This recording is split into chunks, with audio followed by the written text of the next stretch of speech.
and welcome to the 2017-2018 winter forecast from Neoweather.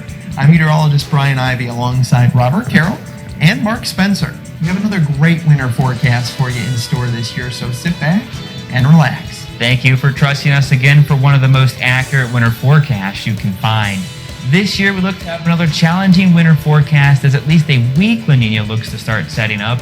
But will it be able to maintain itself, or will we see some wavering in this and other patterns we monitor? That's a great question, Mark. Last season we had a weak to neutral La Nina, which overall led to less snow and a fairly quiet winter for much of the country, but also some record rainfall on the west coast. That led to severe flooding, mudslides, and even caused a dam to almost fail. That's correct, and we don't expect these conditions to appear again this winter given the pattern we think will set up. We're looking at some decent periods of cold air moving over parts of the country, along with some chances for a few bigger snowstorms. We'll show you who will see the snow and cold coming up. Absolutely. And while you're watching our forecast, we'll have a few quiz questions throughout the show. Now don't worry, these aren't big technical questions. Write your answer down as you watch the show, and at the end, we'll reveal the answer. Good luck. We will also tell you how Neoweather can help keep your business ahead of the winter weather with our suite of consulting services. Stay tuned for the details on how you can receive accurate weather information for your business from us. Thank you, Robert. If you're watching our show live, stay tuned at the end of the show for our live Q&A. Post any questions you have in the comments. Our winter forecast will begin in just a moment.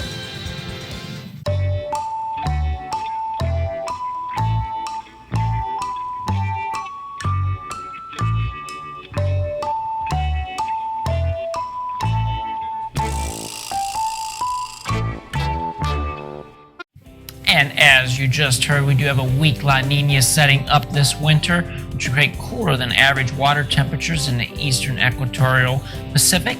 We're also going to get this nice blocking high pressure system setting up right here, which will send a jet stream further north than normal, and it's going to tap into some cooler Canadian air and bring it down with it into the northern plains as those storm systems ride down that jet stream. South of the blocking high, we have another jet stream that's going to bring Pacific moisture into the Pacific Northwest, which is going to create some pretty wet conditions for those in the Pacific Northwest.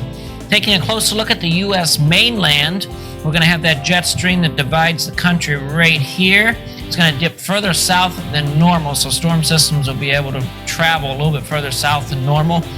And as you just heard, we did say that last winter was wetter than average out in the southwest, so this year they're going to have a year to dry out. It's going to be warmer and drier for them out there. And then the stormy focus remains in the Pacific Northwest, and then the cold air will remain in the northern plains and toward the Great Lakes region. Taking a closer look out toward the west in the Rocky Mountain area, it's going to be high and dry for Southern California and Arizona. Plenty of sunny skies and chances to recover from last winter's moisture. And then up here towards Seattle and northern Idaho and into Montana, you're going to have better chances for the cold rains and the bursts of snowfall with the storm systems. It will also be much cooler as well. And then looking at the northern plains, the target will be Minnesota for below average temperatures and quick shots of snow and heavier snow events as systems follow that jet stream down out of Canada. And then several Alberta Clipper systems will be moving through the Dakotas and off toward the east, toward the Great Lakes. Tired of TV weather forecasts that just don't make sense? Frustrated with smartphone weather apps always changing how much snow is on the way? Weather apps show data from one computer model and not an actual meteorologist. That means inaccurate forecasts for your location. End the frustration and gain peace of mind with Neoweather Consulting. Let us handle the forecast while you focus on your business. You will save time and money by getting accurate weather forecasts from Neoweather. Detailed information allows snow contractors to better schedule staff, prepare supplies and equipment, and have quicker response times. The weather forecast is everything in snow and ice management. Neoweather uses advanced technology and strong knowledge of local weather patterns, so you get the best possible forecast. From our weather analysis to an hourly forecast breakdown for each storm, you'll be prepared for whatever Mother Nature decides to throw at you. Plus, we offer full 24/7 support Just give us a call or send us an email. You can't get that with Siri. Contact Neoweather Consulting today for a free quote and 10% off your first month of service. Call or visit our website for a free quote. Neoweather Consulting. Customized weather solutions that bring you peace of mind. If you're looking for winter, the Midwest and the Great Lakes is where you want to be. Plenty of cold air getting into the western Great Lakes and Michigan. Colder than normal temperatures across Illinois, Indiana, and Ohio. And also cooler than last winter across the middle and lower Ohio Valley as well, where we're going to see some mixed precipitation events move through at times. It's going to be our winter battleground this winter, where we could see some freezing rain or rain and snow, depending on how these low pressure systems track across the region. Also, we're going to see plenty of lake effect thanks to warmer than average lake temperatures that go all the way back to last winter. We didn't have much ice on the lake last winter, and the warm fall has helped keep these lake water temperatures above average all year. So plenty of lake effect across the upper peninsula of Michigan, the eastern shore of Lake Michigan, and also in northern Ohio to include Cleveland. So a very active winter here in the Midwest. As we move on to the plains and deep south, not so much here.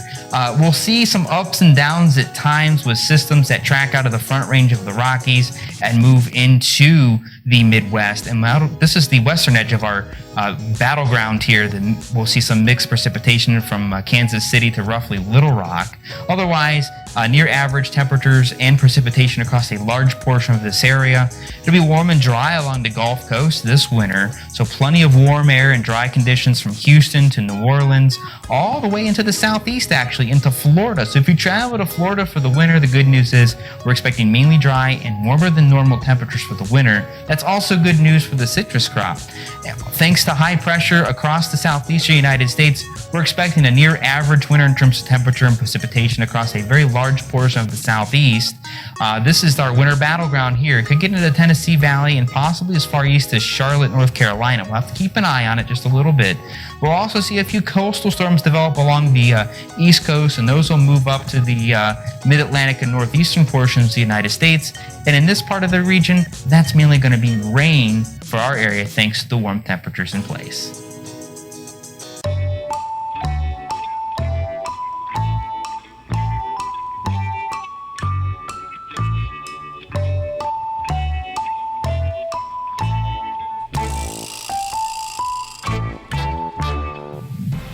Moving northward now on our journey of East Coast states here into the Mid-Atlantic, cooler than last winter and even the winter before that, and that really speaks volumes because of how warm the last two winters really were. We're still going to be slightly above what we typically consider to be average. It's going to be less active across this area, so not as many systems, probably below average rain and snowfall, at least across the southern half.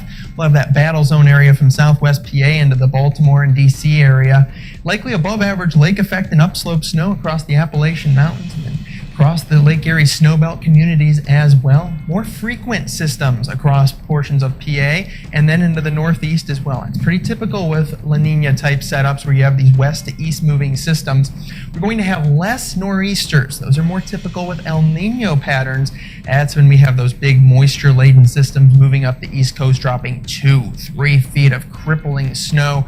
So less of that, but more active in terms of the lesser variety systems coming in from the west. It will be pretty cold, Burlington down to Boston as well. More of a battle zone between New York City up to Cape Hatteras, with some of that warmer air infiltrating in. So we'll probably see some mixed precipitation events and likely temperatures a little bit closer towards normal. But overall, well below normal temperatures and well below what we saw last year across portions of Minnesota, Wisconsin, into Michigan, even into the northern Ohio Valley and portions of the eastern Great Lakes. Definitely feeling cold, more like a typical winter across that area, slightly below normal temperatures across the Pacific Northwest. Definitely feeling the warm air across California. Probably going to hurt the ski season a little bit. It'll be pretty warm in Las Vegas and Phoenix as well. And then across the southeast, we've mentioned it many times, below average precipitation and above average temperatures.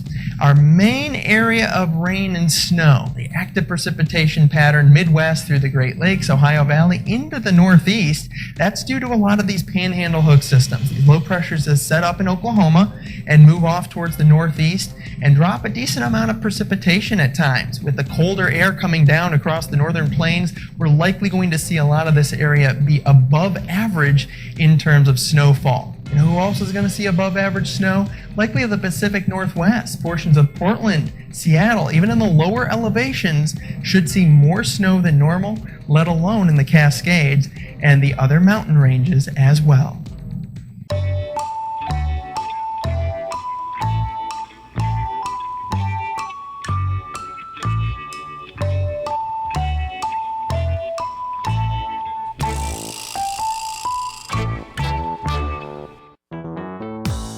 Can it be too cold to snow? The answer, no. However, it becomes harder for snow to develop in the single digits and below 0 degrees Fahrenheit because the air is generally more stable. The lack of moisture in the atmosphere is the main problem because cold air is normally drier. Officially, it can never be too cold to snow. What is the coldest temperature ever recorded in the United States? The answer is D. It reached -80 in the Endicott Mountains of northern Alaska on January 23, 1971. A blizzard is defined as... Answer is A. It does not have to be actively snowing for a blizzard to occur, but blowing snow must reduce visibility below a quarter mile for at least 3 hours. Thank you for watching the 2017-2018 winter forecast from Neoweather. Visit our website at neoweather.us for the latest weather information. And be sure to follow us on Facebook, Twitter, YouTube, and Instagram for the latest weather updates. And while you're on Facebook, you can tune in to the Facebook live show, Neoweather Live. And if your business is tired of changing smartphone apps and inaccurate TV weather forecasts, give us a call or email us. We would love to talk with you about how we can help your snow and ice business be more efficient and save money with our accurate weather data. Thank you for watching and stay tuned for a live Q&A coming up.